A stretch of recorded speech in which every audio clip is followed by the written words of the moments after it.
할렐루야! 양옆에 있는 분들과 인사해 볼까요? 함께 예배할 수 있어서 감사합니다.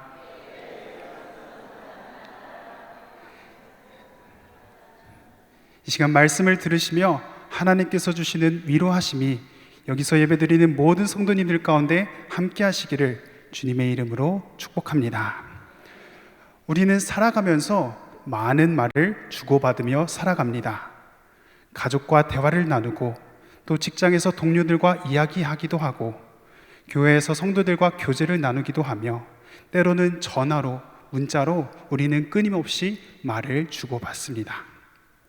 그중 대부분은 우리가 쉽게 잊어버리지만 어떤 말은 우리 마음속 깊이 새겨지기도 합니다.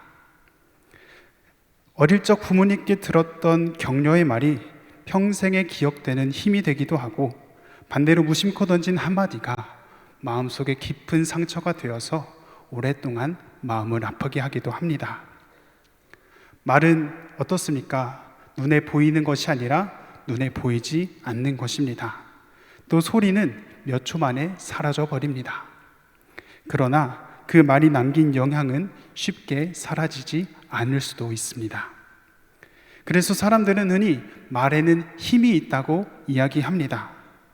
성경은 이 사실을 비슷한 의미로 중요하게 다룹니다. 잠언은 죽고 사는 것이 혀의 힘에 달려있다 라고 이야기하고, 예수님께서는 사람이 무슨 무익한 말을 하든지 심판날에 이에 대하여 신문을 받으리라 라고 말씀하셨습니다. 성경은 우리의 말을 단순한 의사소통의 수단이 아니라 우리의 마음을 드러내고 우리의 믿음을 드러내며 다른 사람의 삶에도 깊은 영향을 끼친다고 이야기하고 있습니다. 그런 의미에서 오늘 우리가 함께 살펴볼 말씀은 매우 특별한 말씀입니다. 야고보서를 읽어보면 반복해서 등장하는 주제가 하나 있는데 바로 말입니다. 야고보서는 편지의 처음부터 말에 대해서 언급을 하며 다루고 있습니다. 1장 19절에서는 듣기는 속히 하고 말하기는 더디하라고 권면합니다. 이어서 26절에서는 자기 혀를 재갈 물리지 아니하는 사람의 경건은 헛것이라고 말합니다. 그리고 오늘 우리가 읽은 3장에서는 혀에 대해서 집중적으로 다루고 있습니다. 여기서 끝나지 않고 야고보서는 4장에서는 서로를 비방하지 말라고 이야기하며 5장에서는 원망하지 말고 함부로 맹세하지 말 것을 이야기합니다. 전체에 걸쳐서 말에 대해서 이야기하고 있는 책이 바로 오늘 함께 읽은 야고보서의 말씀입니다. 이처럼 처음부터 끝까지 야고보서는 우리의 말, 우리의 입술에서 나오는 그 말을 중요하게 다루고 있습니다. 그렇다면 야고보서는 왜 이렇게 반복해서 말에 대해서 이야기하고 있을까요? 생각해보면 야고보서 전체의 주제는 바로 온전한 믿음입니다. 그런데 말에 대해서 계속 이야기하고 있다는 것은 그 온전한 믿음과 말이라는 것 사이에 중요한 연관성이 있기 때문입니다. 야고보는 믿음은 반드시 삶으로 나타난다고 말합니다. 시험을 만났을 때 어떻게 반응하는지, 또 가난한 사람을 어떻게 대하는지, 또 행함이 있는지, 세상을 어떤 마음으로 살아가는지, 그리고 오늘 본문에서는 어떤 말을 하는지가 그 사람의 믿음을 드러낸다고 우리에게 말하고 있습니다. 그러므로 오늘 본문은 단순히 혀를 조심하라는 말씀이 아닙니다. 우리의 입술을 통해 우리의 믿음을 살펴보고 우리의 믿음을 점검하며 우리의 입술의 근원이 되는 마음까지 하나님 앞에서 돌아보라는 말씀입니다. 바라보기는 오늘 말씀을 통해서 하나님께서 우리의 믿음을 온전히 드러내시고 그 믿음이 우리의 말을 통해서도 드러날 수 있기를 주님의 이름으로 축복합니다. 오늘 본문 야고보서 3장은 이렇게 시작합니다. 내 형제들아, 너희는 선생된 우리가 더 큰 심판을 받을 줄 알고 선생이 많이 되지 말라. 처음 이 본문을 접하게 되면 이 선생이라는 단어가 무엇을 가리키는지 쉽게 이해하기 어려울 수 있습니다. 쉽게 말하면 이 선생이라는 말은 초대교회 당시에 하나님의 말씀을 가르치던 사람들을 의미합니다. 회중 앞에서 가장 많이 말을 하고 그의 말은 교회를 세우기도 하며 흔들기도 했습니다. 그래서 야고보는 선생들을 향해 먼저 책망하고 있습니다. 즉, 말을 많이 하는 사람일수록 그 말에 책임이 따른다는 것입니다. 그리고 야고보의 관심은 선생에게만 머물지 않고 곧바로 2절에서 그 범위가 넓어지게 됩니다. 우리가 다 실수가 많으니 만일 말에 실수가 없는 자라면 곧 온전한 사람이라. 야고보는 자신이 쓰고 있는 그 글임에도 불구하고 너희가 라고 하지 않고 우리가 라고 표현하고 있습니다. 편지를 쓰는 자신도 같은 자리에서 이 말씀을 받고 있는 것이죠.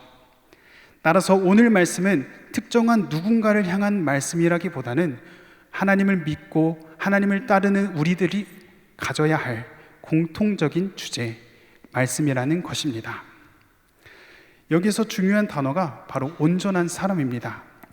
야고보가 말하는 온전함은 완벽하고 흠이 없는 사람을 말하지 않습니다.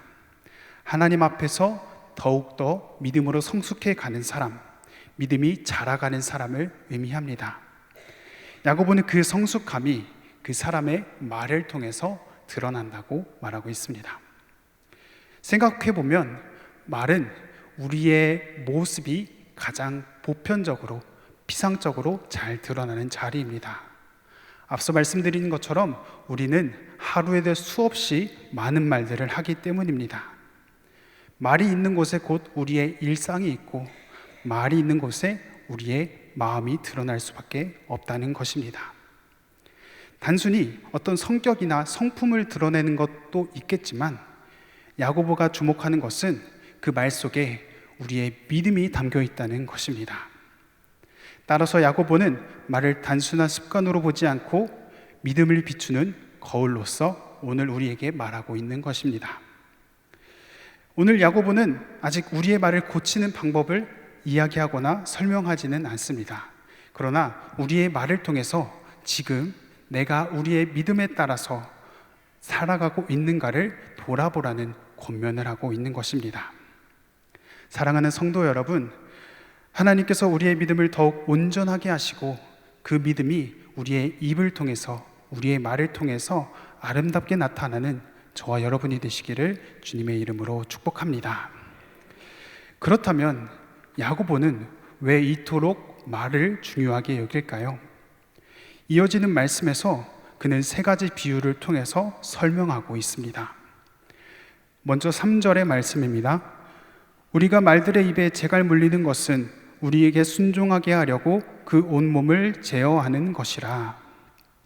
제가 재갈이라는 그것이 무엇인지 잘 몰라서 검색을 해봤는데요, 거의 손 안에 들어올 정도로 아주 작은 것이었습니다. 그러나 그 작은 재갈 하나가 수백 킬로그램이 넘는 말의 방향을 바꾸고 온몸을 제어하는 도구가 됩니다. 말의 힘은 엄청나지만 그 힘을 어디로 사용할지 또 어디로 향할지는 그 작은 재갈이 결정하는 것입니다. 이어서 4절에서는 키를 예로 듭니다. 또 배를 보라, 그렇게 크고 광풍에 밀려가는 것들을 지극히 작은 키로서 사공의 뜻대로 운행하나니. 배는 거센 바람을 만나고 큰 파도를 만납니다. 하지만 그 거대한 배도 결국 작은 키 하나를 통해서 방향을 잡습니다. 배를 움직이는 힘은 엔진에서 나올지 모르나 배가 나아갈 방향을 결정하는 것은 바로 키라는 것입니다. 야고보는 두 가지 비유를 통해 같은 사실을 강조해서 우리에게 보여줍니다. 작은 것이 큰 것을 움직일 수 있다는 것입니다. 크기가 중요한 것이 아니라 그의 영향력이 중요하다는 것이죠. 그런데 여기에서 야고보는 한 걸음 더 나아갑니다. 앞에 두 비유가 영향력을 보여주었다면 세 번째 비유는 파괴력을 보여줍니다. 5절 말씀입니다. 보라, 얼마나 작은 불이 얼마나 많은 나무를 태우는가. 작은 불씨 하나는 처음에는 별것 아닌 것처럼 보입니다. 그러나 바람을 만나면 온 산을 태우기도 하고 마을 전체를 잿더미로 만들 힘이 있습니다. 야고보는 혀가 가진 힘이 바로 그렇다고 표현하고 있습니다. 말 한마디는 입에서 나오는 순간 사라지는 것처럼 보이지만 그 영향력은 쉽게 사라지지 않을 수 있습니다. 한 사람의 마음에 오래 남고 관계를 무너뜨리기도 하며 때로는 공동체 전체를 위기에 빠지기도 합니다. 그래서 6절에서는 이렇게 말합니다. 혀는 우리의 지체 가운데서 온몸을 더럽히고 삶의 수레바퀴를 불사르나니. 이 말씀을 들으시면 그 파괴력이 조금 더 실감이 나실 것입니다. 여기서 삶의 수레바퀴라는 말은 인생의 전 과정을 의미하는 표현입니다. 잘못된 말 한마디가 오랫동안 쌓아온 신뢰를 무너뜨리고 관계를 끊어놓으며 인생의 방향까지 바꾸어 놓을 수 있다는 것입니다. 그래서 야고보는 혀를 결코 작은 기관으로 보지 않습니다. 제갈처럼 방향을 움직이고 키처럼 나아갈 길을 이끌며 불처럼 사람과 공동체를 태울 수도 있는 엄청난 영향력을 가진 기관으로 바라봅니다. 이 말씀을 듣게 되면 우리는 말의 무게에 대해서 다시 생각해 보게 됩니다. 우리는 종종 말실수하거나 내 말로 인해 다른 사람이 기분 나빠지게 되면 그냥 한 말이라고 또 별 의미 없었다고 이야기할 때가 있습니다. 물론 정말 아무 의미 없이 말했을 수 있겠지만 때로는 우리가 그 말에 우리의 마음이 담긴다는 사실도 기억해 보아야 합니다. 말은 그냥 할 수 없는 것이며 때로는 별 의미 없다고 말하지만 생각해 보면 별 의미 없이 할 수 있는 것이 아닌 것입니다. 말은 입을 떠나는 순간 끝나는 것이 아니라 듣는 사람과 또 나에게 영향을 미치는 것입니다. 그래서 성도는 자신의 말이 어디로 향하고 있는지 늘 점검해 보아야 합니다. 내 말이 다른 사람을 세우고 있는지 아니면 무너뜨리고 있는지, 다른 사람을 치유하고 있는지 아니면 다른 사람에게 상처를 주고 있는지, 우리는 우리의 말을 통해서 우리의 삶뿐만 아니라 우리의 믿음을 점검해 보아야 합니다. 바라옵기는 하나님께서 우리의 입술을 사용하셔서 다른 사람을 세우고 위로하고 화평을 이루는 도구로 사용하시기를 주님의 이름으로 축복합니다. 야고보는 지금까지 혀가 얼마나 큰 영향을 미치는지 우리에게 보여주었습니다. 작은 혀가 사람의 인생을 움직이고 공동체를 세우기도 하고 무너뜨리기도 한다는 것입니다. 그렇다면 우리는 쉽게 이런 결론을 내릴 수 있습니다. 그렇다면 내가 말을 좀 더 예쁘게 하도록 노력해야겠다. 내가 말을 조금 더 조심해야겠구나. 맞습니다. 그러나 바로 그 지점에서 야고보는 우리가 가지고 있는 이 생각을 뒤집어 엎습니다. 그는 더 노력해라, 더 훈련해라 라고 말하는 것이 아니라 사람은 자기 혀를 다스릴 수 없다고 말합니다. 본문 7절과 8절 말씀을 함께 읽어보도록 하겠습니다. 여러 종류의 짐승과 새와 벌레와 바다의 생물은 다 사람이 길들일 수 있고 길들여 왔거니와 혀는 능히 길들일 사람이 없나니.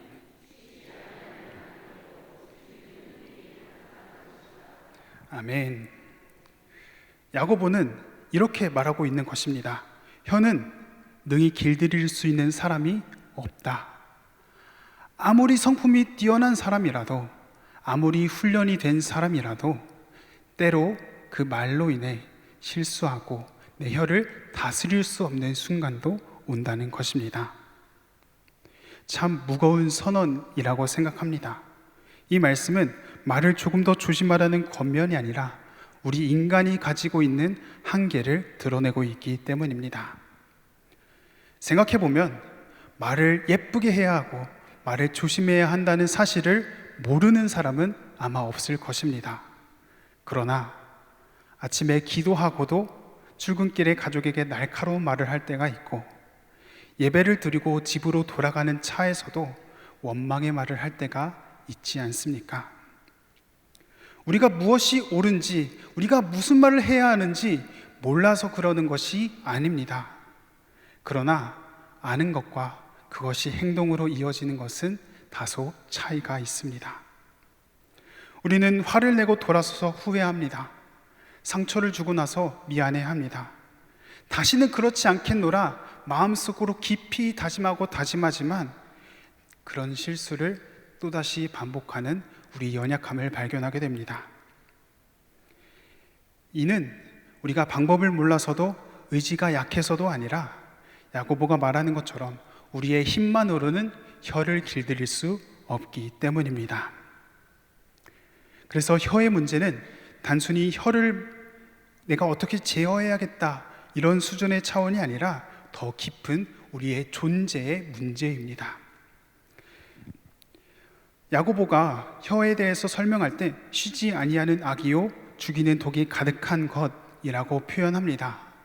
여기서 독이라는 표현은 구약에서 뱀의 이미지를 떠올리게 합니다.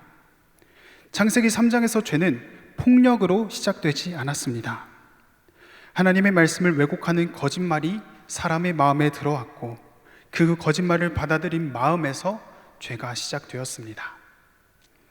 그래서 성경은 오래전부터 말의 문제를 단순한 언어 습관으로 보지 않고 마음과 연결되어 있는 것으로 보았습니다.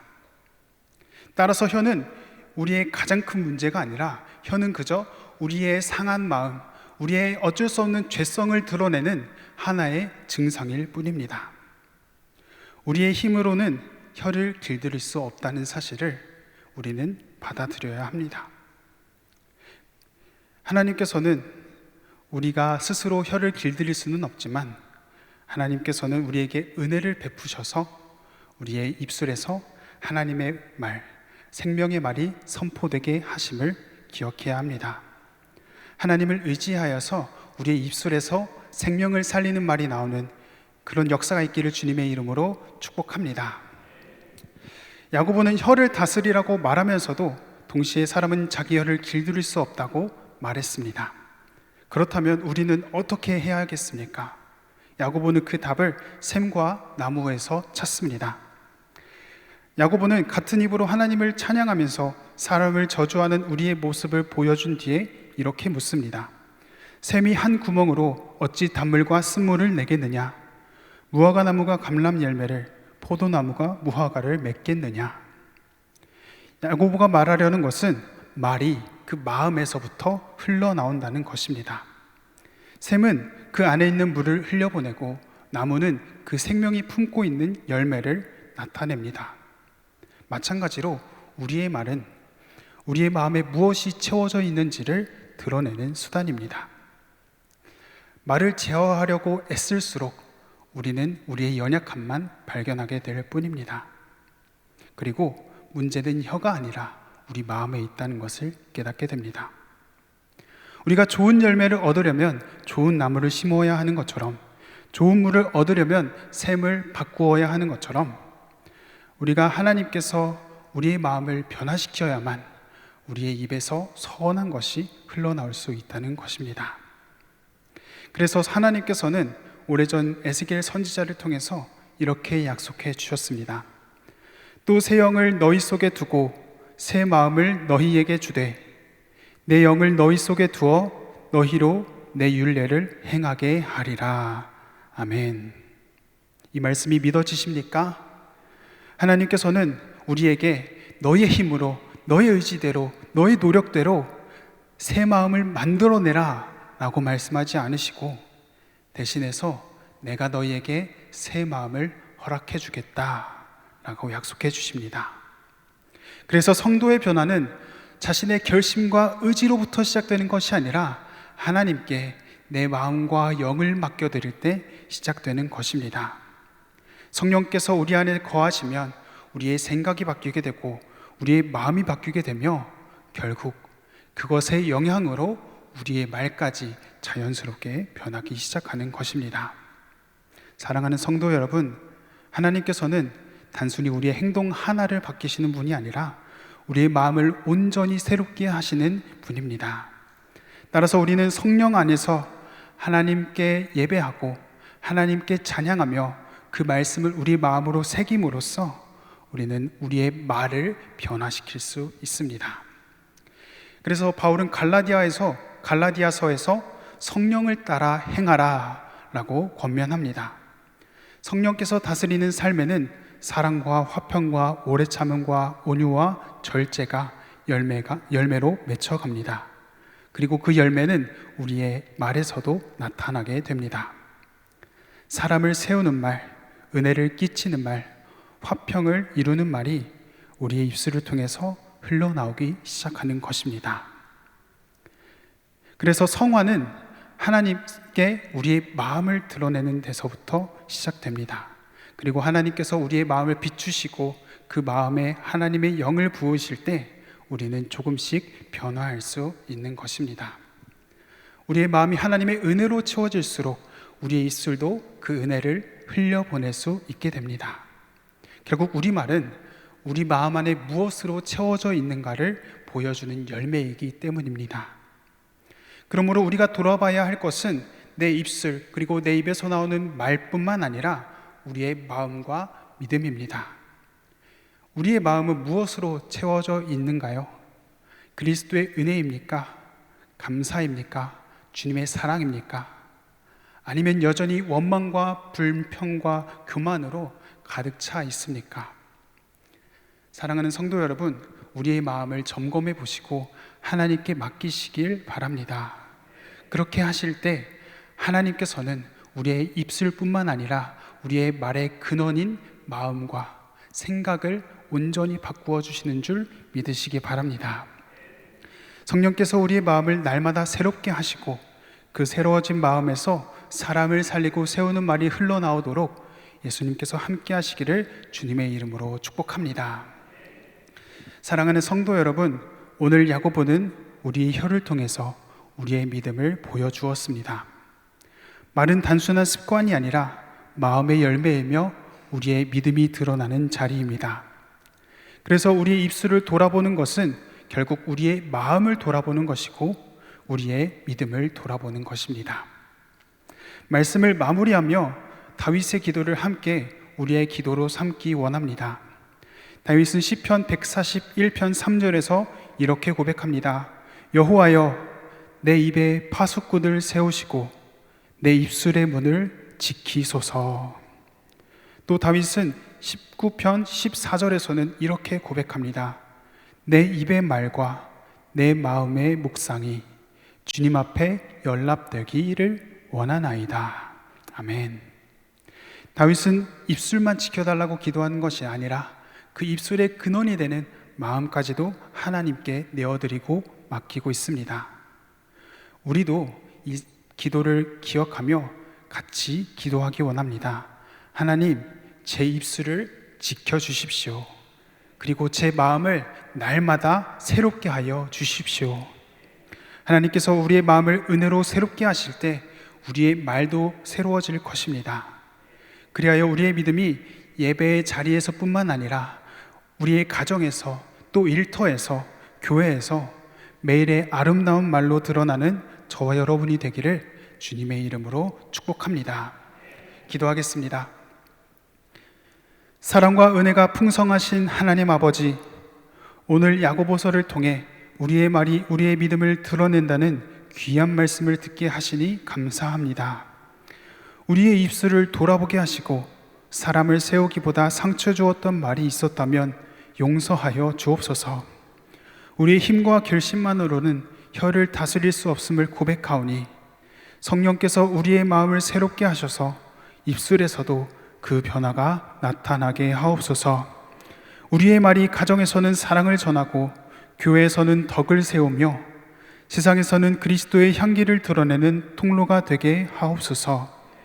한 주간도 우리의 입과 말과 마음의 묵상이 주님 앞에 연락되는 삶을 살아가게 하시고 우리의 믿음과 말이 삶을 통해 아름답게 증거되는 저희 모두가 되게 하여 주옵소서. 예수 그리스도의 이름으로 기도드립니다. 아멘.